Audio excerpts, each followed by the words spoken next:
मैं आरजू एटमी sales master and education centre leader और आज हम लोग इंदौर एमिनेंट सेंटर पे हैं और इतना वीडियो का व्यू देख के आप लोग समझ ही गए हैं कि आज हमारे साथ कौन है। आज हमारे साथ एटमी की जानी मानी पर्सनालिटी हैं और सर के जो वीडियोस होते हैं बहुत ही नॉलेजेबल वीडियोस सर शेयर करते हैं। जो सर का एजुकेशन सिस्टम है, जो ट्रेनिंग सर शेयर करते हैं, उससे काफ़ी सारे जो लोग हैं एटमियंस है वो इंस्पायर हैं और बहुत सारे लोगों के अचीवमेंट, बहुत सारे लोगों का बिजनेस सर की वीडियोस देख के ही जाता है। सो हमारे साथ हैं एटमी sales master Ritesh Rangare sir, इनको आप सभी लोग जानते हैं। और यहाँ हमारे साथ हैं एटमी के जितेंद्र सर हैं हमारे साथ में और हम लोग सभी लोग सेंटर पे हैं। और सर आज आए हुए थे, हमें बहुत अच्छा लगा और वी आर वेरी लकी कि आज हमें सेंटर पे सर से मिलने का मौका मिला और काफ़ी सारी नॉलेज, काफ़ी सारी चीज़ें आज हम सर से सीख रहे थे। तो मैंने सोचा कि क्यों ना मैं कुछ सवाल थे वो मेरे भी थे और मुझसे भी लोग पूछते थे और आप लोगों के भी हो सकता है हो, तो मैंने सोचा कि क्यों ना एक वीडियो के थ्रू उसको रिकॉर्ड किया जाए और वो सवालों के जवाब जो सर मुझे देने वाले थे वो मैं आप सबके साथ शेयर करूं ताकि आप लोगों को भी हेल्प मिले। तो सर मैं सबसे पहला आपसे क्वेश्चन पूछना चाहूंगी कि जैसे डायरेक्ट सेलिंग जो इंडस्ट्री है अभी काफ़ी ज़्यादा ग्रोथ करने वाली है। अभी फिक्की की जो रिपोर्ट है उसके अकॉर्डिंग 18,000 करोड़ का टर्नओवर है और 2025 से लेके 2030 तक ये टर्नओवर 65,000 करोड़ से भी ज़्यादा जाने वाला है। तो आने वाले समय का डायरेक्ट सेलिंग जो बिजनेस है एक बहुत बड़ा बिजनेस बनने जा रहा है और आपने भी जैसे एक खुद की कंपनी भी डाली हुई है डायरेक्ट सेलिंग में और काफ़ी सारे अचीवमेंट्स भी आपने लिए हैं। जो आप नॉलेज शेयर करते हैं, जो चीज़ें आप बताते हैं, उनसे हम लोग समझ सकते हैं कि आपने क्या चीज़ें, बहुत सारी चीज़ें एक्सपीरियंस की होगी और उस एक्सपीरियंस के बिहाफ पे आप हमसे शेयर करते हैं नॉलेज। तो हम आपके थ्रू सर जानना चाहेंगे कि आपका क्या व्यू है डायरेक्ट सेलिंग इंडस्ट्री को लेके और आप जो आज की यंग जनरेशन्स हैं या जो लोग भी डायरेक्ट सेलिंग बिजनेस कर रहे हैं उनके लिए क्या इंस्पिरेशनल मैसेज आप देना चाहेंगे, प्लीज आप हमारी ऑडियंस के साथ शेयर करें। Right, first of all thank you so much for inviting me और बहुत अच्छा लगा एजुकेशन सेंटर में आके और आरजू मैम और सभी यहाँ पे जितने भी डायनेमिक लीडर्स से मैंने कनेक्ट किया और दे आर हाईली पैशनेट और बहुत डेडिकेशन के साथ में जो है इस एजुकेशन सेंटर को रन कर रहे हैं और one of the most beautiful education centre मैं बोलूँगा। मेरा पहला विजिट है, आज तक मैं शायद किसी एजुकेशन सेंटर में नहीं गया, तो ये फर्स्ट विजिट है। So this is one of the most prestigious moment for me also, right. So जो आरजू ने क्वेश्चन पूछा है रिगार्डिंग डायरेक्ट सेलिंग इंडस्ट्री और बहुत सारे लोगों को अभी एक माइंडसेट बना हुआ है काफ़ी लोगों को ऐसा लगता है कि यार ये इंडस्ट्री ये पर्टिकुलर स्पेसिफिक लोगों के लिए right. किसी को लगता है कि यार ये कुछ अनएम्प्लॉयड लोगों के लिए, किसी को लगता है कि जिसके पास में कोई काम नहीं है और जिसको जॉब नहीं मिल रहा वो करता है। अब चीज़ें बदल चुकी हैं। मतलब अगर आप पिछले कुछ 2-3 सालों से देखोगे या एक सही 2-3 सालों का एक ट्रैक रिकॉर्ड देखोगे, प्रोफेशनल्स इस इंडस्ट्री में आना स्टार्ट कर दिए। ठीक है, प्रोफेशनल आप बोल सकते हैं कि आरजू भी प्रोफेशनल है, आप भी प्रोफेशनल है, राइट। सो अब ऐसा नहीं है कि मेरे पास में काम नहीं है तो मेरे को डायरेक्ट सेलिंग करना है। ठीक है, अभी ऐसा है कि सेकंड इनकम सोर्स हर किसी व्यक्ति के लिए जरूरी है। अभी मैंने कल की एक रिपोर्ट देखी थी, बायजू के नाम की एक एप्लीकेशन है, ठीक है, तो वो एप्लीकेशन जो है वो हायरिंग करता है और कई हजार करोड़ रुपए का टर्नओवर है। एक दिन के अंदर में लगभग 2700 या 2300 लोगों को उन्होंने जो है वो जॉब से निकाल दिया गया। अब पॉइंट ये है कि और वो भी क्या है, व्हाट्सएप पर रेजिग्नेशन जो है वो लोगों के मांगे गए। तो आप सोचो कि रेजिग्नेशन भी कितने फास्ट फॉरवर्ड हो गए, ठीक है। उसके लिए अब ये नहीं हो गया कि आप सिस्टमेटिक आए ऑफिस में रिपोर्ट करो, ऐसा नहीं। एक व्हाट्सएप पे जो है वो रेजिग्नेशन करके आपको नौकरी से फायर कर दिया गया। तो अब उन प्रोफेशनल्स के पास में ऑप्शन क्या बचा, ठीक है। और एक वेल सेटल्ड ऑर्गेनाइजेशन की बात कर रहा हूं मैं, ठीक है। तो कोविड के बाद में बोल दो, अब ऐसा है कि लोगों को रियलाइज करवाने के लिए कि डायरेक्ट सेलिंग का पावर क्या है, उसके लिए फिर हम लोग को अलग अलग एग्जाम्पल से समझाना पड़ता है कि भाई कोविड के बाद में जॉब चली गई है तो आप कर लो, ठीक है। फिर किसी को समझाना पड़ता है, ऐसी कोई स्टोरी से रिलेट करना पड़ता है, बायजू ने ये काम कर दिया है। सो अब कंज्यूमर को या हम लोग जो बोल सकते हैं कि एक मेंबर के तौर पे हम खुद को इतना मैच्योर होना पड़ेगा कि क्या हमारी फैमिली की नीड है, क्या हमारे लिए सेकंड इनकम सोर्स जो है वो इम्पोर्टेंट है या नहीं है। हमारे साथ में ऐसे लोग काम कर रहे हैं जो 2 लाख 2.5 लाख रुपए महीने की इनकम पे, तो पॉइंट ये है कि उसके बावजूद वो एटम क्यों नहीं है, राइट। तो आपको इस चीज में कोई डाउट नहीं रखना चाहिए किसी भी प्रकार का कि डायरेक्ट सेलिंग कितना जरूरी है। इसके अलावा मैं दूसरा ऑप्शन दे देता हूँ कि आप ट्रेडिशनल बिजनेस स्टार्ट करके देख लो, ठीक है। बिजनेस ही करना है आपको, इनकम अर्न करनी है, आपके पास में ऑप्शन क्या है, इधर जॉब पे जाओगे या बिजनेस पे जाओगे। बिजनेस पे हम लोग सबसे छोटा ऑप्शन पे लैंड करने की कोशिश करते हैं। हम लोग बोलते हैं चाय का ठेला स्टार्ट करते हैं, एक डिसेंट प्रोफेशनल चाय का ठेला स्टार्ट करते हैं। आप गूगल कीजिएगा, जो MBA चाय वाला है या जो भी एक प्रोफेशनल फ्रेंचाइज है जो चाय की, उनका मिनिमम फ्रेंचाइज फीस है 3 लाख रुपए, ठीक है। और पूरा सेटअप जो कॉस्ट हो जाता है वो 6-7 लाख रुपए में, तो 10 लाख रुपए आपको सिर्फ चाय का ठेला रन करने के लिए चाहिए, राइट। सो अब वहां से इनकम जनरेट करोगे कितना आएगा, 10-20 हजार रुपए महीना, 30 हजार रुपए महीना, क्योंकि बाकी क्या आपका रेगुलर ऑपरेशंस और एक्सपेंसेस में जो है वो खर्च हो जाएगा, ठीक है। तो अगर आप भारत का और वर्ल्ड का सबसे सस्ता बिजनेस भी स्टार्ट करोगे तो भी आपका 10 लाख रुपए से बिजनेस स्टार्ट होना, और यहाँ पे अगर आपको एटमी करना है तो आपका 2,000 रुपए 2,500 रुपए से स्टार्ट होना है। एक अगर हम लोग 10,000 PV की कैलकुलेशन के हिसाब से काम करें तो मेरे ख्याल से लोगों को अपना कॉमन सेंस स्ट्रॉन्ग करना पड़ेगा ये समझने के लिए कि ये चीज ज्यादा आसान है।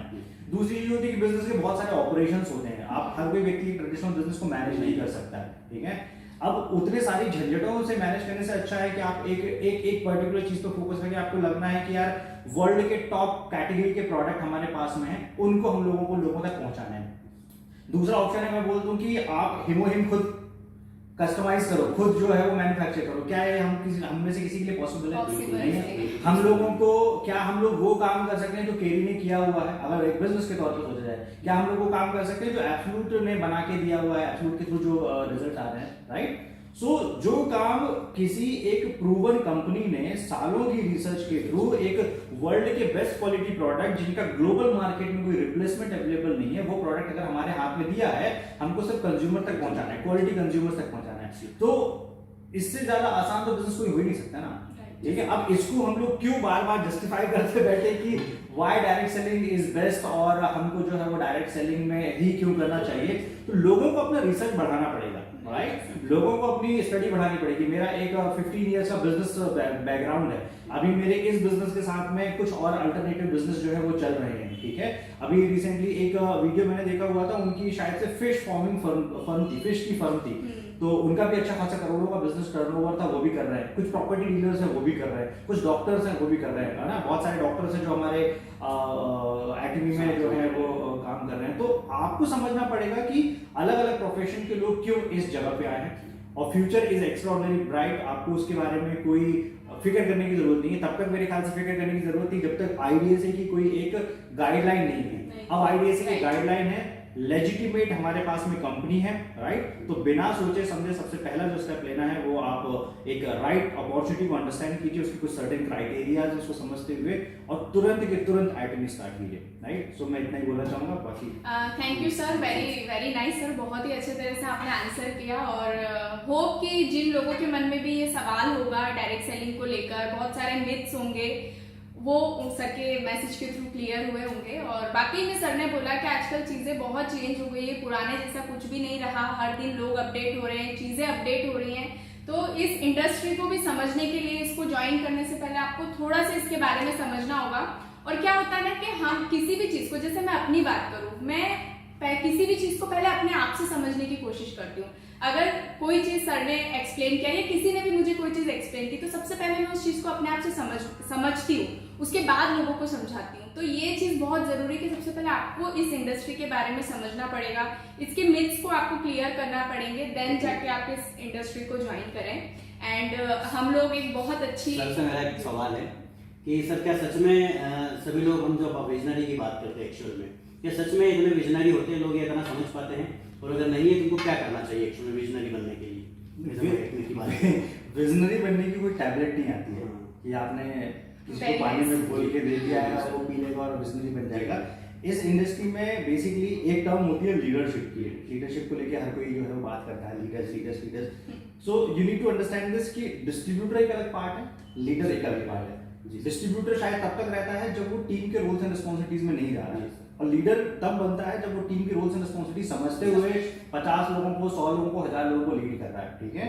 और विजन जो है वो लीडरशिप के बाद आता है जी। आप एक डिस्ट्रीब्यूटर को विजनरी मेरे ख्याल से उचित नहीं रहेगा बोलना, क्योंकि बहुत सारे ऐसे दूसरे भी डिस्ट्रीब्यूटर जो मार्केट में काम कर रहे हैं, ट्रेडिशनल मार्केट में बहुत सारे FMCG के प्रोडक्ट होते हैं, उनके भी डिस्ट्रीब्यूटर काम कर रहे हैं, but they are not visionary, right. So leadership visionary होती है, तो पहले तो लीडरशिप क्रिएट करनी पड़ेगी, नंबर 1, राइट। एंड विजन का मतलब सिंपल ये होता है, जो चीज हमें नियर फ्यूचर दिखाई नहीं दे रही है या जो चीज आने वाली है। जैसे हमारे कंपनी के चेयरमैन है जिसमें हेनरी पार्क सर जी सर। उन्होंने जब ई कॉमर्स डायरेक्ट सेलिंग नाम की टर्म डिफाइन करी थी, जब उन्होंने डिफाइन करी थी उस टाइम पे कोरिया में 2G का नेटवर्क भी नहीं आता था। जी सर। उस टाइम पे जब आपको उनको बताना पड़ता था अपने लिए, जो भी ऐड टू कार्ट कॉमन चीज हो गई है, उस टाइम पे वो ऐड टू कार्ट लीफलेट पे लिख के फोन पे बता देते कि ऐसे ऐसे आपको जो एक क्लिक है उसको कार्ट में ऐड करोगे तो आपका प्रोडक्ट ऐड हो जाएगा, तब बता देते हो।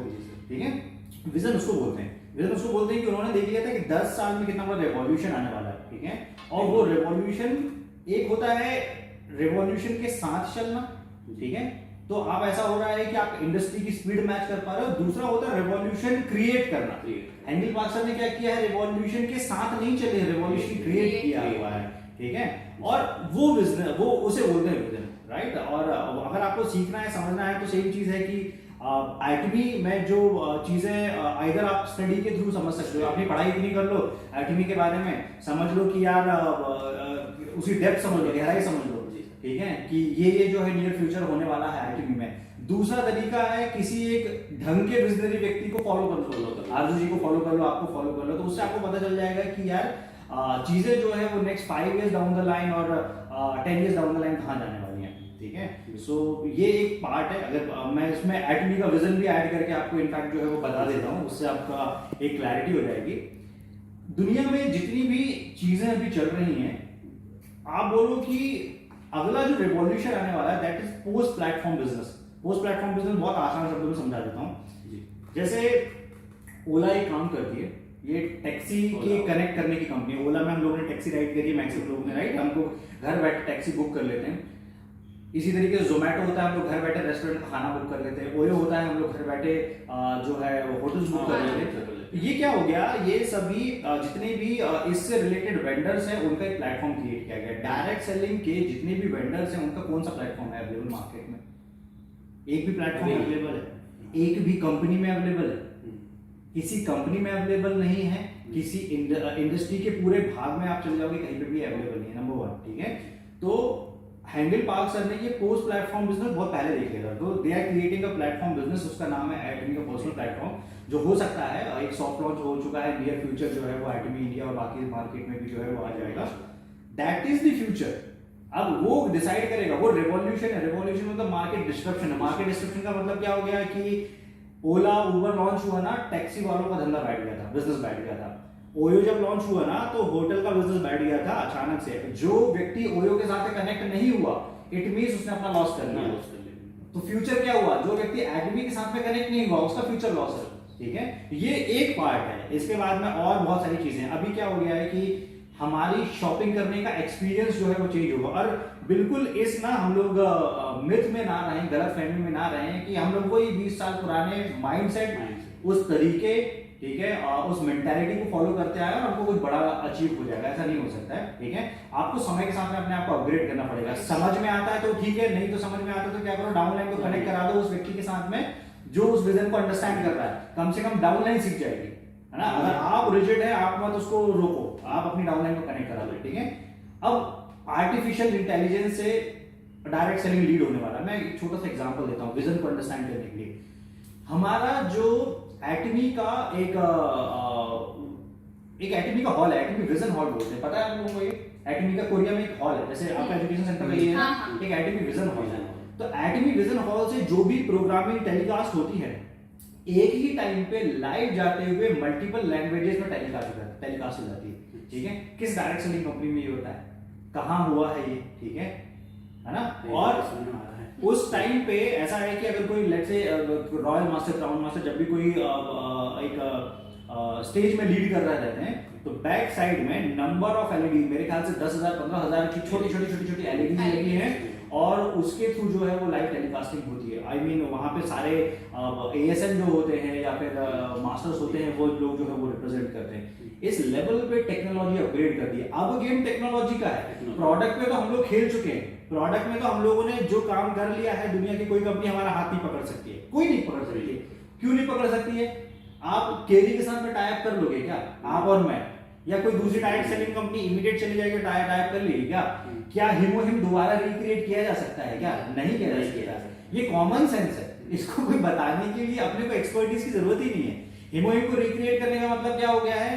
व्यक्ति हिमोहिम को स्टडी करे, हिमोहिम को लेके केरी जैसी कोई ऑर्गेनाइजेशन के पास में जाए, हिमोहिम को लेके वो वैसा पूरे इंग्रेडिएंट, टेक्नोलॉजी और सब चीजें रिसर्च करे और कोलमा जैसे ऑर्गेनाइजेशन को भेजे और 8 साल अपना वेस्ट करे, 30 करोड़ रुपए लगा के, तब जाके हिमोहिम बनेगा। तो इसका मतलब क्या हो गया कि वो कोई काम करेगा भी ना उस चीज को डुप्लीकेट करने का, तो हम लोग कम से कम से 10 साल आगे हैं, ऑलरेडी इतना 10 साल हम लोग आगे हैं, ठीक है।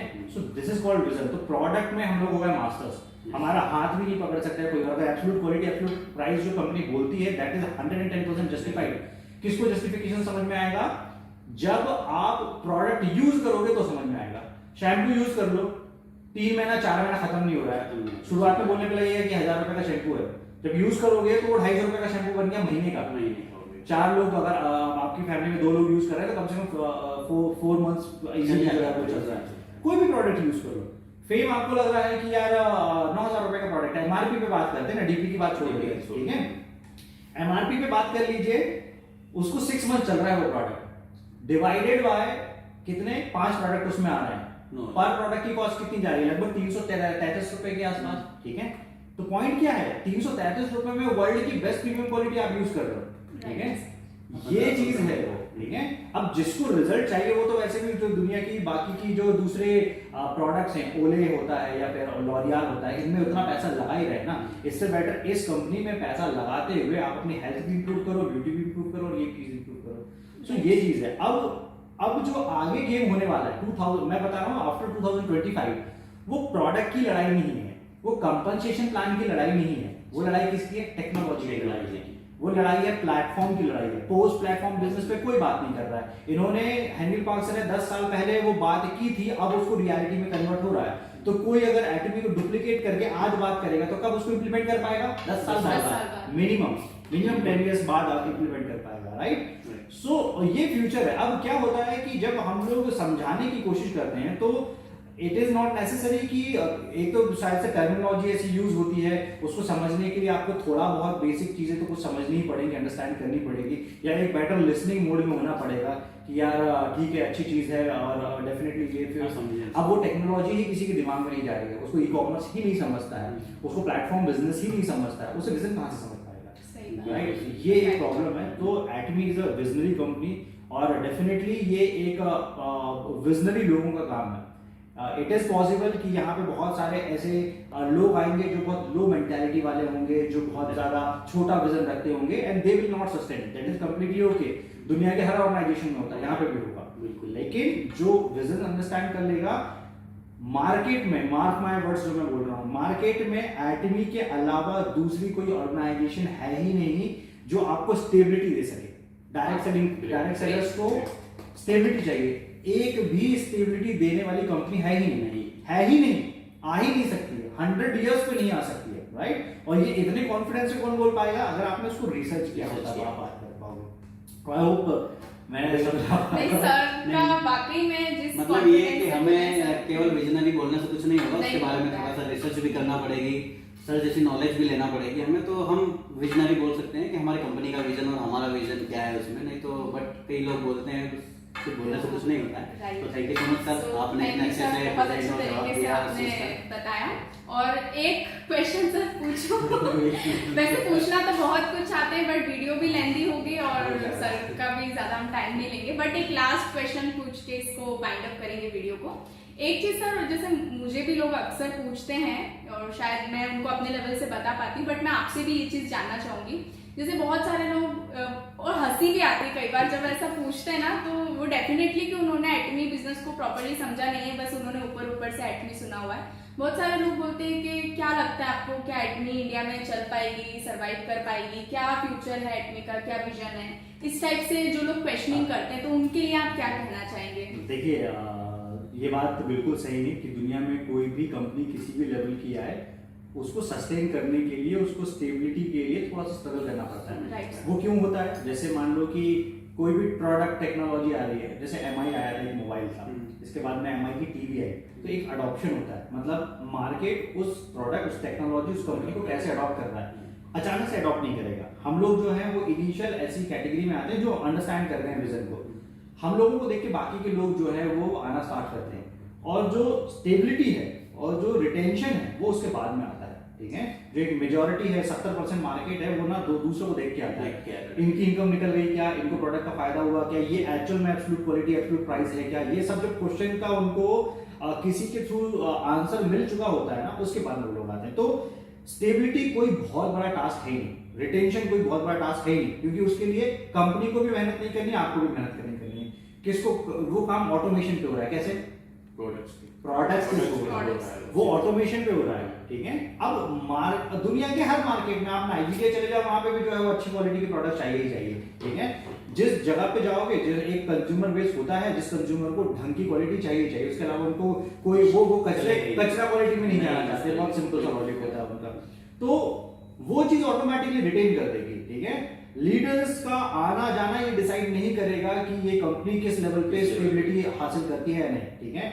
जिसको समझ में आ गया ना कि ये बहुत बड़ी एक गेम चेंजिंग प्लेटफॉर्म है, वो किसी भी हाल में इस प्लेटफॉर्म को लीव नहीं करेगा। एंड वो बोलते हैं ना एक चीज की, hold the vision and follow the process. आपको सिंपल सा ये काम जो है वो करना है, ठीक है। कंपनी के विजन को होल्ड कीजिए, जो प्रोसेस बताई जा रही है उसको फॉलो कीजिए, ठीक है। ऑटोमेटिकली आपको सारे आंसर्स मिल जाएंगे। एंड आपको कोई फर्दर चीजें जस्टिफाई नहीं करनी है, एक सिंपल सा काम करना है, जिस नीडी व्यक्ति को प्रोडक्ट का रिक्वायरमेंट है उस तक पहुंचा दीजिए। आप भी रिटेन कर जाओगे, पूरी कंपनी भी रिटेन कर जाएगी, और कंपनी ऑटोमेटिकली, हाँ एक ड्यूरेशन होता है कोई भी कंपनी के बोला चाहिए कि स्टेबिलिटी लेने का, वो होता है नियर अबाउट 3 to 5 ईयर, 3 से 5 साल। कंपनी को कितना हुआ अभी? 1.5 साल, ठीक है। तो आप वेट कीजिए 3 से 5 साल में। अब रिटेंशन के बाद में स्केलिंग होगा, स्केलिंग मतलब से बड़े लेवल के ब्लास्ट होंगे, आपको दिखेंगे कि भाई 10 लाख रुपए महीना, 4 लाख रुपए महीना, 5 लाख रुपए महीने के फिर अचीवर्स दिखना स्टार्ट हो जाएंगे, ठीक है। लेकिन उसके लिए एक मैच्योर ऑर्गेनाइजेशन क्रिएट करनी पड़ती है। मैच्योर ऑर्गेनाइजेशन का मतलब है आपका टीम साइज मिनिमम इतना होना चाहिए कि जिससे आप लगातार उस बिजनेस को ऑटोमेट कर पाए। कंपनी का एक पूरा लीडरशिप इतना होना चाहिए जिससे मिनिमम कंपनी प्रॉफिटेबल हो पाए, ठीक है। तो ऑटोमेटिकली सारे के सारे जो लोग जो है वो रिटेन कर जाएंगे, right. So wait for next 3 to 5 years, 3 to 5 years भी नहीं है, मैं बोलूंगा 1.5 साल ऑलरेडी हो चुका है। ऑटोमेटिकली सारी चीजें आपको होते हुए दिखाई देंगी।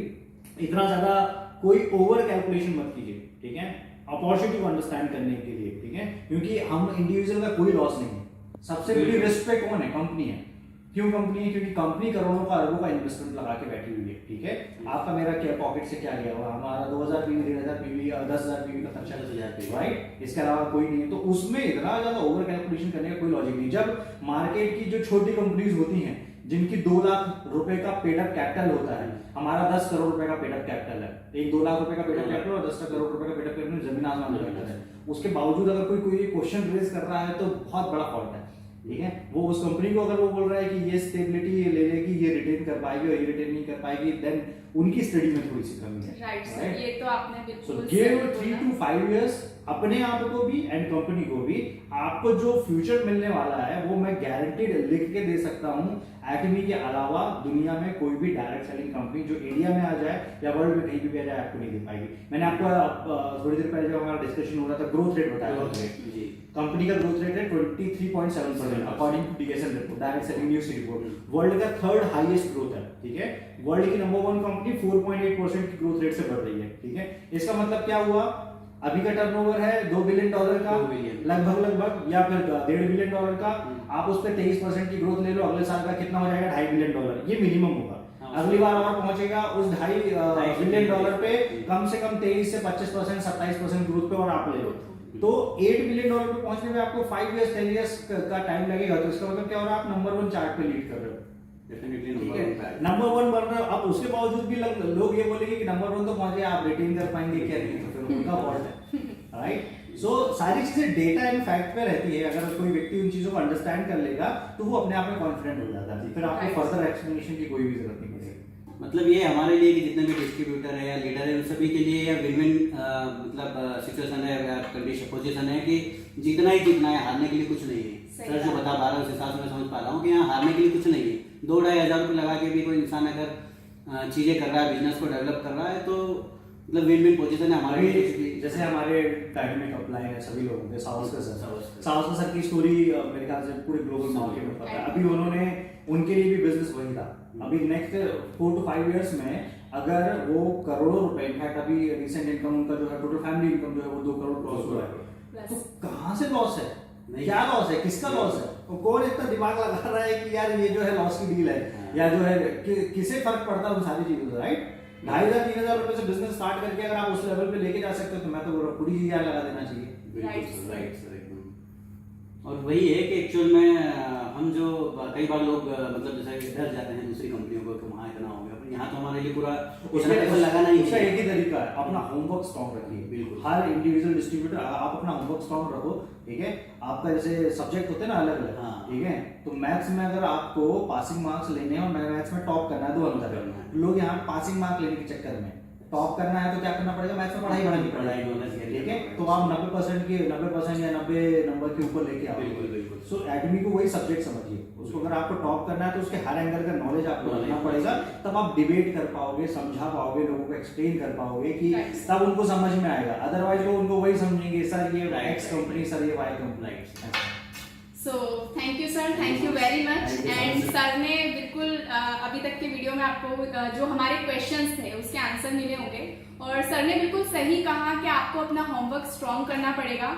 सो इस होमवर्क को स्ट्रॉन्ग करने के लिए आप सर का चैनल, यूट्यूब चैनल विजिट कर सकते हैं। रितेश रंगारे सर का चैनल है, वहां पे आप जाइए, आपको बहुत सारी फैक्ट से रिलेटेड, बिजनेस से रिलेटेड नॉलेज मिलेगी।